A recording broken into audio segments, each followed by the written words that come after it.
কিনা? এরপরে যারা আস্তাগফিরুল্লাহ আস্তাগফিরুল্লাহ আমল করবে তাদের 4 নাম্বার পুরস্কার আল্লাহ নবী বলেছেন, আল্লাহ তাআলা তাদের উপর কোনো আযাব আর গজব দিবেন না। আল্লাহ তাআলা আযাব আর গজব দিবেন না যারা আস্তাগফিরুল্লাহ আস্তাগফিরুল্লাহ আমল করবে। 5 নাম্বার পুরস্কার হলো আল্লাহ তাআলা ওই ব্যক্তিকে মুস্তাজাবুদ দাওয়া বানাবেন। মুস্তাজাবুদ দাওয়া হলো আপনি হাত তুলবেন সাথে সাথে কবুল বলেন সুবহানাল্লাহ। বর্তমানে মুস্তাজাবুদ দাওয়া নাই, দোয়া করতে করতে দোয়া কবুল হয় না, আছে না নাই? দোয়া কবুল হয় না কেন জানেন? আমাদের খাবারে ভেজাল আছে, আমাদের ইনকামে ভেজাল আছে। এজন্য আল্লাহকে ডাকলে আসমানে ডাকা যায় না, পৌঁছে না। পবিত্র খাবার খাই না, এজন্য আমরা ডাকি, কান্না করি, কিন্তু কবুল হয় না, বলেন ঠিক কিনা? মুস্তাজাবুদ দাওয়া, আল্লাহর কাছে চাইলে আল্লাহ সাথে সাথে দেন। ইমাম আহমদ ইবনে হাম্বল হাম্বলি মাযহাবের ইমাম ছিলেন। মুসনাদে আহমদ 40,000 হাদিস সংকলন করে একটা কিতাব লিখেছেন যার নাম হলো মুসনাদে আহমদ। ইমাম আহমদ ইবনে হাম্বলের জামানায় ইমাম আহমদ ইবনে হাম্বল নবীজির হাদিস তালাশ করতেন আর বই হিসাবে লিখে দিতেন। একবার শীতের রাতে ইমাম আহমদ ইবনে হাম্বল এক দূরে একটা দেশে গেলেন হাদিস লেখার জন্য, নবীজির হাদিস লেখার জন্য। এক মসজিদে গিয়ে মাগরিবের নামাজ পড়লেন। মাগরিবের নামাজ আদায় করার পরে ইমাম আহমদ ইবনে হাম্বল এই মসজিদে এশার নামাজ আদায় করলেন। এশার নামাজ আদায় করার পরে ইমাম আহমদ ইবনে হাম্বল চিন্তা করলেন, এই গভীর রাত, শীতের রাত, আমি কোথায় যাব? আমি আজকের রাতটা মসজিদে থাকবো। মসজিদে থাকার পরে এশা ফজরের নামাজ পড়ে আমি বের হব, কারণ শীতের রাত, রাস্তায় প্রচন্ড শীত। ইমাম আহমদ ইবনে হাম্বল এশার নামাজে পড়ে মসজিদের এক পাশে বসে আছেন। মসজিদের খাদেম মুয়াজ্জিন এসে বলতেছে, ও আল্লাহর বান্দা, তুমি কোথা থেকে এসেছো? ইমাম আহমদ ইবনে হাম্বল নিজের পরিচয় দেন নাই। ইমাম আহমদ ইবনে হাম্বলকে মসজিদের খাদেম চিনতে পারে নাই। ইমাম আহমদ ইবনে হাম্বল বললেন, আমি একজন মুসাফির, আমি আজকে রাতটা মসজিদে থাকবো, ফজরের নামাজ জামাতে পড়বো, আমাকে মসজিদে থাকার অনুমতি দাও। মসজিদের খাদেম মুয়াজ্জিন বলল, না, এই মসজিদে থাকার কোনো পারমিশন নাই, অনুমতি নাই।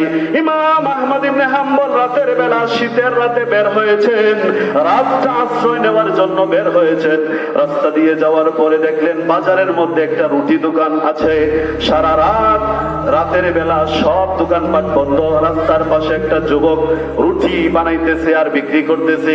ইমাম আহমদ ইবনে হাম্বল রাহিমাহুমুল্লাহ তাআলা এই যুবকের কাছে গেলেন, গিয়ে বললেন, হে যুবক, শোনো, আজকের শীতের রাতটা আমি তোমার রুটির চোলার মধ্যে আগুন পোহাবো আর রাত কাটাবো, আমাকে একটু সুযোগ করে দাও।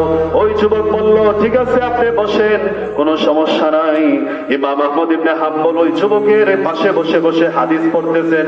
আর দেখেন যুবক রুটি বানায় আর বলে আস্তাগফিরুল্লাহ। এই যুবক রুটি সেকা দেয়, মুখ দিয়ে বলে আস্তাগফিরুল্লাহ। এই যুবক টাকা কেশে রাখে আর বলে আস্তাগফিরুল্লাহ, তার মুখে শুধু আস্তাগফিরুল্লাহ আস্তাগফিরুল্লাহ এই আমল করতেছে। ইমাম আহমদ ইবনে হাম্বল ওই যুবককে বললেন, হে যুবক, তুমি শুধু বারবার আস্তাগফিরুল্লাহ পড়েই যাচ্ছ, ঘটনা কি, কারণ কি? তখন ওই যুবক বলল, হুজুর, আমি আপনাকে চিনি না, কিন্তু আমি নিয়মিত এই ইস্তেগফার করি, আস্তাগফিরুল্লাহ আস্তাগফিরুল্লাহ এই আমল করি। এই আমল করার কারণে আমার আল্লাহ আমাকে এমন একটা বিশেষ মর্যাদা দিয়েছেন, আমি যখন দোয়া করি আল্লাহ সেই দোয়া কবুল করেন, বলেন সুবহানাল্লাহ। ইমাম আহমদ ইবনে হাম্বল ওই যুবককে বলেন, হে যুবক, তুমি কোন দোয়াটা করেছো? তুমি কি সব দোয়াই কবুল হয়েছে? ওই যুবক বলল, হ্যাঁ, তবে একটা মাত্র দোয়া এখনো কবুল হয় নাই। ইমাম আহমদ ইবনে হাম্বল বলেন, তোমার কোন দোয়াটা কবুল হয় নাই? যুবক বলল, হুজুর, আমি দোয়া করেছি আল্লাহর কাছে, আল্লাহ, এই জামানার সবচেয়ে বড় আলেম ইমাম আহমদ ইবনে হাম্বলকে আমি দেখতে চাই, তার সাথে সাক্ষাৎ করতে চাই। ইমাম আহমদ ইবনে হাম্বল চোখের পানি ছেড়ে দিয়ে ওই যুবককে বললেন, হ্যাঁ যুবক, আমার আল্লাহ তোমার এই দোয়াটা কবুল করেছে। ইমাম আহমদ ইবনে হাম্বলকে এই গভীর রাতে, শীতের রাতে তোমার দোকানে পৌঁছে দিয়েছেন, বলেন সুবহানাল্লাহ। এই যুবক শুধু আস্তাগফিরুল্লাহ আস্তাগফিরুল্লাহ এই আমল করতো, আল্লাহ তাআলা তাকে এমন একটা বিশেষ পাওয়ার দিয়েছেন, দোয়া করলেই কবুল, বলেন সুবহানাল্লাহ। আস্তাগফিরুল্লাহ পড়ার দরকার আছে না নাই? হযরত মূসা আলাইহিস সালাতু ওয়াস সালাম এর জামানায় বৃষ্টি বন্ধ হয়ে গেছে, বৃষ্টির অভাবে জমিন শুকিয়ে গেছে, ফসল নষ্ট হয়ে যাচ্ছে। মূসা নবীর উম্মতেরা মূসা নবীকে এসে বলতেছে, ও আল্লাহর নবী মূসা, বৃষ্টির অভাবে আমাদের জমিন শুকিয়ে যাচ্ছে, ফসল নষ্ট হয়ে যাচ্ছে, আল্লাহর কাছে দোয়া করো আল্লাহ যেন বৃষ্টি দেয়। মূসা নবী বললেন, তাহলে সবাইকে আসতে হবে, মাঠে যেতে হবে। মূসা নবী সবাইকে সাথে নিয়ে বৃষ্টির জন্য একটা নামাজ পড়লেন। এই নামাজের নাম হলো সালাতুল ইস্তিসকা। সবাইকে মাঠে নিয়ে মূসা নবী আল্লাহর কাছে দোয়া করলেন, রব্বুল আলামিন, আমার উম্মতেরা বৃষ্টির অভাবে, বৃষ্টি বন্ধ হয়ে যাওয়ার কারণে তাদের ফসল নষ্ট হয়ে যাচ্ছে, মাঠ শুকিয়ে যাচ্ছে, জমিন শুকিয়ে যাচ্ছে, ফসলগুলি নষ্ট হয়ে যাচ্ছে। আল্লাহ বৃষ্টি নাজিল করো, বৃষ্টি দাও। আল্লাহ রাব্বুল আলামিন মূসা নবী দোয়া করার সাথে সাথে আল্লাহ রাব্বুল আলামিন মূসা নবীকে জানিয়ে দিলেন, হে নবী মূসা শোনো, আমি আল্লাহ রাব্বুল আলামিন এই মজলিসের মধ্যে এমন একজন পাপী বান্দা আছে, পাপিষ্ঠ আছে, যার কারণে আমি বৃষ্টি বন্ধ করে দিয়েছি। এই পাপিষ্ঠ যদি এই মজলিস থেকে বের না হয়, আমি বৃষ্টি দিব না। মূসা আলাইহিস সালাম উম্মতদেরকে জানিয়ে দিলেন, আমাদের মধ্যে একজন পাপী ব্যক্তি আছে, পাপিষ্ঠ আছে, যে গোপনে 40 বছর জিনা করেছে। এই জিনাকুর যদি এই মজলিস থেকে বের না হয়, আল্লাহ বৃষ্টি দিবেন না। এই ঘটনা থেকে বোঝা যায়, যখন সমাজে, যখন এলাকায় জিনা বেশি হবে, আল্লাহর রহমত বন্ধ হয়ে যাবে, বৃষ্টি বন্ধ হয়ে যাবে। এই জিনাকুরের জন্য বৃষ্টি বন্ধ হয়ে গেল। তখন ওই মজলিসে যখন নবীজি মূসা নবী জানিয়ে দিলেন যে ওই ব্যক্তি যদি বের না হয়, আল্লাহ বৃষ্টি দিবেন না। কিন্তু কানা তো মনে মনে জানা আছে, গোপনে যে এই কাম করছে 40 বছর, তার জানা আছে না? এখন সবার সামনে যদি সে প্রকাশ পায়, তাহলে তো চেহারা দেখাতে পারবে না শরমে। আল্লাহ পাপ কিছু গোপন রাখেন না। আমরা যে পাপ করি, এগুলি যদি আল্লাহ প্রকাশ করতে, তাহলে আমাদের সাথে মানুষ চলতো, মানুষ আমাদেরকে সিসি দিত, থুতু দিত, বলেন ঠিক কিনা? গোপনে যে আকাম কুকাম চলতেছে। মূসা আলাইহিস সালাম যখন জানিয়ে দিলেন যেই লোক গোপনে পাপ করেছে, সে এইখান থেকে আল্লাহর কাছে সারেন্ডার হয়ে গেছে। সে মনে মনে আল্লাহর কাছে বলতেছে, রব্বুল আলামিন, 1 বছর নয়, 2 বছর নয়, 40 বছর আমি গোপনে এই কামটা করেছি, জিনা করেছি, কেউ জানে না। রব্বুল আলামিন, আজকে যদি এই সবার সামনে আমি প্রকাশ পেয়ে যাই, তাহলে তো আমি আর মুখ দেখাতে পারবো না। রব্বুল আলামিন, আমি গুনাহগার, তুমি গফফার, তুমি রহমান, তুমি রহিম। রব্বুল আলামিন, আজকে থেকে তওবা করতেছি, আমি আর জীবনে কোনো গুনাহ করব না, এই আকাম করব না, জিনা করব না। সাথে সাথে আল্লাহ রাব্বুল আলামিন বৃষ্টি দিলেন, বলেন সুবহানাল্লাহ। এখন ঘটনা হয়েছে আরেকটা। মূসা নবী বলছেন, একটা লোক আছে পাপী, সে গোপনে আকাম করেছে, এ যদি বের না হয় আল্লাহ বৃষ্টি দিবেন না। কিন্তু কেউ তো বের হলো না, কিন্তু বৃষ্টি চলে আসছে। মূসা আলাইহিস সালাম আবার আল্লাহ রাব্বুল আলামিনকে বলেন, রব্বুল আলামিন, আপনি বলেছিলেন আমাদের মধ্যে একটা পাপী আছে, গোপনে 40 বছর পাপ করেছে, জিনা করেছে, এই লোকটা বের না হলে আপনি বৃষ্টি দিবেন না। আমাদের মধ্যে তো কেউ বের হয় নাই, বৃষ্টি আসলো কিভাবে? আল্লাহ রাব্বুল আলামিন বললেন, আরে নবী মূসা শোনো, যার কারণে আমি বৃষ্টি বন্ধ করেছিলাম, তার কারণে আমি বৃষ্টি নাজিল করেছি, বলেন সুবহানাল্লাহ। আল্লাহ রাব্বুল আলামিন বলেন, ওই ব্যক্তি আমার কাছে এমন তওবা করেছে, এমন তওবা করেছে, এই তওবাটা হলো খাঁটি তওবা, আন্তরিক তওবা। আল্লাহ রাব্বুল আলামিন বলেন, ইয়া আইয়ুহাল্লাযীনা আমানু তুবু ইলাল্লাহি তাওবাতান নাসুহা। আল্লাহ রাব্বুল আলামিন বলেন, বান্দারে, ও আল্লাহ রাব্বুল আলামিন বলেন, বান্দারে, তোমরা এমন ভাবে তওবা করো, তাওবাতুন নাসুহা, আন্তরিক তওবা, মন থেকে তওবা করো। শুধু মুখে তওবা করলে হবে? অনেকে আছে পাপ করে আর কয় তওবা। এটা হবে না। অন্তর থেকে তওবা করতে হবে। তওবা মানে হচ্ছে গুনাহ থেকে ফিরে আসা, আল্লাহর পথে চলে আসা, এর নাম হচ্ছে তওবা। তো ওই লোক এমন তওবা করেছে, আল্লাহ নগদে বৃষ্টি দিয়েছেন, বলেন সুবহানাল্লাহ। তো এখানের মধ্যে যারা গোপনে পাপ করতেছেন আছে না নাই? কেউ প্রকাশ্যে পাপ করে, কেউ গোপনে পাপ করে, কেউ সুদ খাইতেছে, কেউ ঘুষ খাইতেছে, কেউ বোতল খাইতেছে। বোতল বোঝেন? নেশা, নেশা, মাদক। অনেক যুবক ছেলে আছে নেশায় জড়িয়ে আছে, অনেকে আছে এই নেশা জাতীয় দ্রব্য সেবন করতেছে, অনেক বেনামাজি আছে না নাই? আপনারা কি মনে করেন নামাজ ছেড়ে দেওয়া এটা ছোট কথা? আপনারা তো মনে করেন সুদখোর, ঘুষখোর, জেনাখোর, মদখোর, জুয়াখোর এগুলি খালি পাপী, আর যেগুলি নামাজ ছেড়ে দিয়ে বসে থাকে এগুলি হলো সবচেয়ে বড় পাপী। বলেন ঠিক কিনা? কারণ বেনামাজি আমাদের দেশে বেশি না কম? আজকে এই বেনামাজিদেরকে পাবেন মিলাদে, খয়রাতে, নামাজে পাবেন না। বেনামাজিদের জন্য একটা আয়াতই যথেষ্ট। আল্লাহ রাব্বুল আলামিন বলেছেন, ইয়াউমা ইউকশাফু আন সাকিন ওয়া ইউদআউনা ইলা সুজুদ ফালা ইস্তাতিউন। আল্লাহ রাব্বুল আলামিন বলেন কিয়ামতের দিন আল্লাহ রাব্বুল আলামিনকে দেখার সাথে সাথে আল্লাহর বান্দা বান্দীরা সিজদায় পড়ে যাবে, কিন্তু একদল সিজদা করবে না, সিজদা করতে পারবে না। ফালা ইস্তাতিউন, তারা সিজদা করতে পারবে না।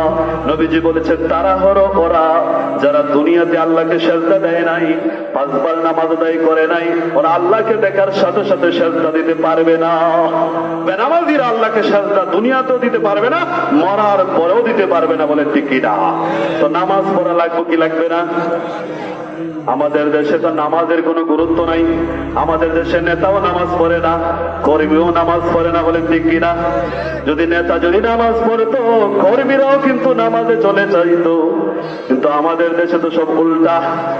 আপনি ভালো করে বুঝেন, রাসূল বলেছেন যার মধ্যে নামাজ নাই, তার মধ্যে সততা নাই, তার মধ্যে দ্বীন নাই, তার মধ্যে ইসলাম নাই। নামাজ পড়বেন সব ঠিক। আমাদের দেশে অনেক বড় বড় দাতা আছে, শুধু দান করে দান করে, কিন্তু নামাজ পড়ে না। নবীজি বলেছেন এই দানের কোনো মূল্য আল্লাহর কাছে নাই। বেনামাজি যতই ভালো কাজ করুক, বেনামাজি যতই সেবা করুক, কিন্তু আল্লাহর কাছে কি হবে না? কবুল হবে না। তো নামাজ লাগবে কি লাগবে না?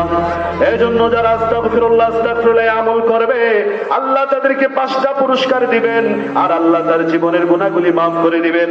আল্লাহ রাব্বুল আলামিন বলেন, ওয়া হুয়াল্লাযী ইয়াকবালুত তাওবাতা আন ইবাদি ওয়া ইয়াফু আনিস সাইয়্যাত। আল্লাহ বলেন বান্দারে, আমি তোমার এমন রব, এমন আল্লাহ, তুমি যদি আমার কাছে তওবা করো, ওয়া হুয়াল্লাযী ইয়াকবালুত তাওবাতা আন ইবাদি, আল্লাহ বান্দার তওবা কবুল করেন। ইয়াজিদিল্লাহু গফুরুর রহিমা, আল্লাহ বলেন যেই বান্দা আমার কাছে তওবা করবে সে আমাকে ক্ষমাশীল আর দয়াশীল পাবে। বলেন সুবহানাল্লাহ। আল্লাহ রাব্বুল আলামিন আর আয়াতে বলেন, ওয়া মান ইয়ামাল সুআন আও ইযলিম নাফসাহু সুম্মা ইস্তাগফিরিল্লাহ ইয়াজিদিল্লাহু গফুরুর রহিমা। আল্লাহ বলেন যে আমার বান্দার বান্দি যে খারাপ কাজ করেছে, গুনাহ করেছে, ওয়া মান ইয়ামাল সুআন আও ইযলিম নাফসাহু, নিজের উপর জুলুম করেছে, এরপর যদি আল্লাহর কাছে তওবা করে, ইয়াজিদিল্লাহু গফুরুর রহিমা, আমার আল্লাহকে দয়াশীল আর মায়াশীল পাবে। বলেন সুবহানাল্লাহ। হাদিসে কুদসির মধ্যে নবীজি বলেছেন, ইন্নাল্লাহ আযজা ওয়া জাল্লা, আল্লাহ তাআলা ঘোষণা করেছেন, ইয়ানজিলু ফিহা লিগুরুবিশ শামসি ইলাস সামাঈদ দুনিয়া, আল্লাহ তাআলা প্রতি রাতে ইয়ানজিলু ফিহা লিগুরুবিশ শামসি ইলাদ দুনিয়া, দুনিয়া থেকে যখন সূর্য ডুবে যায়, শেষ রাতের অন্ধকারে আল্লাহ তাআলা দুনিয়ার আসমানে চলে আসেন, এসে ঘুমন্ত বান্দার বান্দীদেরকে ডাকতেন, আলা মিন মুস্তাগফিরিন ফাগফির লাহু, ও আমার বান্দা বান্দীরা, কারা আলা মিন মুস্তাগফিরিন, কে আছো ক্ষমা চানেওয়ালা, আল্লাহর কাছে ক্ষমা চাও। আলা মিন মুস্তারজিকিন ফারজুক লাহু, কে আছো রিজিক চানেওয়ালা, আল্লাহর কাছে রিজিক চাও। আলা মুবতালান ফাওয়াফিহি কাযা ওয়া কাযা, কে আছো সমস্যার মধ্যে বিপদের মধ্যে, আল্লাহ বলেন তোমরা আমার কাছে চাও, আমি তোমাদেরকে সাহায্য করব। বলেন সুবহানাল্লাহ। আল্লাহ কিন্তু শেষ রাতে আমাদেরকে একটা সুযোগ দেন, আল্লাহ রহমতের দরজা খুলে বান্দাদেরকে ডাকেন, তখন আমরা ঘুমাই। মুস্তাগফিরিন, ক্ষমা চাও, আল্লাহ ক্ষমা করে দিবেন। মুস্তারজিকিন, রিজিক চাও, আল্লাহ রিজিক বাড়িয়ে দিবেন। মুবতালান ফাওয়াফিহি কাযা কাযা, যত সমস্যা আছে, যত পেরেশানি আছে, আল্লাহর কাছে চান, আল্লাহ কি করে দিবেন? সমাধান করে দিবেন। কিন্তু আমরা আল্লাহর কাছে চাই না। আমরা কেউ এমপির কাছে, মন্ত্রীর কাছে, চেয়ারম্যানের কাছে, মেম্বারের কাছে, টাকাওয়ালার কাছে গিয়ে চাই। আগে কার কাছে চাইবেন? আল্লাহর কাছে। অনেক অনেক মানুষ আছে মাজারে গিয়ে চায়, আছে না নাই? মাজারে গিয়ে সন্তান চায়। মাজারে গিয়ে সন্তান দিতে পারবে? সন্তান দেওয়ার মালিককে আল্লাহ। ইব্রাহিম আলাইহিস সালামের কিন্তু 40-80 বছর পর্যন্ত সন্তান হয় না। ইব্রাহিম আলাইহিস সালাম 80 বছর আল্লাহর কাছে চাইছেন, এরপরে আল্লাহ সন্তান দিয়েছেন। বলেন সুবহানাল্লাহ। এই যে হাদিসটা বলা হলো, এই হাদিসে বলা হয়েছে আল্লাহর কাছে চাইবেন, মন খুলে চাবেন। আল্লাহ বান্দাকে শুধু দিতে চায়, কিন্তু আমরা দিতে চাই না। বলেন ঠিক কিনা? আজকের বয়ান থেকে বুঝতে পারলেন আমাদের জীবনে যত পাপ আছে, এই পাপ নিয়ে কি কবরে যাবেন না তওবা করে যাবেন? তওবা মানে কি? তওবা মানে হলো এই গুনার কাজ ছেড়ে দেওয়া। যারা সুদের সাথে জড়িত আছেন, সুদ ছেড়ে দেওয়া। ঘুষের সাথে জড়িত আছেন, ঘুষ ছেড়ে দেওয়া। নেশার সাথে জড়িত আছেন, নেশা ছেড়ে দেওয়া। জিনার সাথে জড়িত আছেন, জিনা ছেড়ে দেওয়া। যত পাপ আছে সব পাপ ছেড়ে দেওয়ার নাম হলো তওবা। বলেন সুবহানাল্লাহ। আল্লাহ রাব্বুল আলামিন বান্দাদেরকে শুধু ক্ষমা করতে চান, কিন্তু আমরা ক্ষমা নিতে চাই না। এজন্য নবীজি বলেছেন শেষ জামানায় এমন একটা সময় আসবে, মানুষ শুধু এমন অবস্থা হবে, মানুষ শুধু দুনিয়া নিয়ে চিন্তা করবে। রাসূল বলেছেন আমার উম্মতের জন্য সবচেয়ে বড় ভয়ঙ্কর হলো ভ্রান্ত হুজুর। এক শ্রেণীর ভ্রান্ত হুজুর, এরা হলো দাজ্জালের চেয়ে ভয়ঙ্কর। এরা এমন ভাবে মানুষকে ধোঁকা দিবে, ওরা ইসলামের অপব্যাখ্যা করবে, কোরআনের অপব্যাখ্যা করবে, হাদিসের অপব্যাখ্যা করে সাধারণ মানুষকে এমন অবস্থা করবে। এখন সাধারণ মানুষ বলে এই হুজুর বলে এই কথা, এই হুজুর বলে এই কথা, আমরা যাবো কোন পথে? বলে কি বলে না? রাসূল কিন্তু বলেছেন আমার উম্মতের জন্য সবচেয়ে বড় ভয়ঙ্কর ফিতনা হবে এক শ্রেণীর ভ্রান্ত হুজুর, যারা মানুষকে ইসলামের নামে ধোঁকা দিবে। এই সমস্ত ভ্রান্ত হুজুর থেকে আমাদেরকে সচেতন হতে হবে। বলে ঠিক কিনা? আমাদের দেশে সরকারি কিছু দাখিল মাদ্রাসা আছে, ওরা বছরে একবার শিক্ষা সফর বের হয়। কি বের হয় না? ছেলে মেয়ে একসাথে নিয়ে শিক্ষা সফরে বের হয়। অনেক গার্জেন আছে মেয়েদেরকেও শিক্ষা সফরে দিতেছেন। এটা শিক্ষা সফর না, এটা জাহান্নামী সফর। যেই একই বাসে ছেলে আর মেয়ে বেপরদা ভাবে একসাথে বসে শিক্ষা সফরে বের হচ্ছে, ওটা শিক্ষা সফর না, এটা জাহান্নামী সফর। আমার কাছে এমন খবর এসেছে মাদ্রাসার ছাত্রছাত্রী হুজুররা সহ ডিজে গান বাজিয়ে শিক্ষা সফর করেছে। এটা শিক্ষা সফর না, এটা জাহান্নামী সফর। বলেন ঠিক কিনা? ডিজে গান বাজানো হালাল না হারাম? তো যেই সকল সরকারি মাদ্রাসার হুজুররা ডিজে গান বাজিয়ে শিক্ষা সফর করেছে, ওরা মিলাদে গিয়ে সল্লি আলা বলে টান দেয় ঠিকই, কিন্তু ছাত্রদের সামনে ডিজে গান যদি শিক্ষক বসে বসে শোনে আর ছাত্ররা যদি ডিজে গানে নাচে, এই ছাত্ররা কি শিক্ষা নিবে? আর কি ইসলাম শিখবে? কি দিন শিক্ষা নিবে? বলেন ঠিক কিনা? তো আমি নাম দিছি এটা শিক্ষা সফর না, এটা জাহান্নামী সফর। বলেন ঠিক কিনা?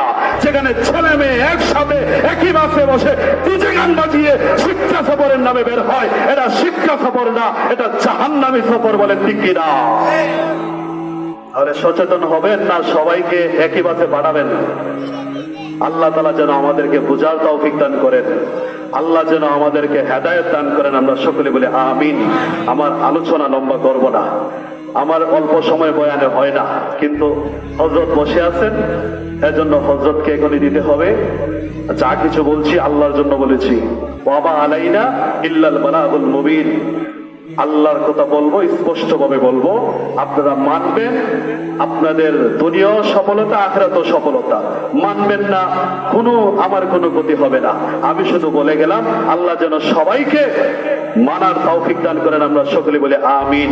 শেষ কথা বলবো, শুধু আস্তাগফিরুল্লাহ আস্তাগফিরুল্লাহ প্রতিদিন 100 বার করবেন। নবীজি যেমন আমল করছেন, আমাদের আমল দরকার আছে না নাই? প্রতিদিন রুটিন করে 100 বার ইস্তেগফার করবেন, আল্লাহ তাআলা শান্তি দিবেন।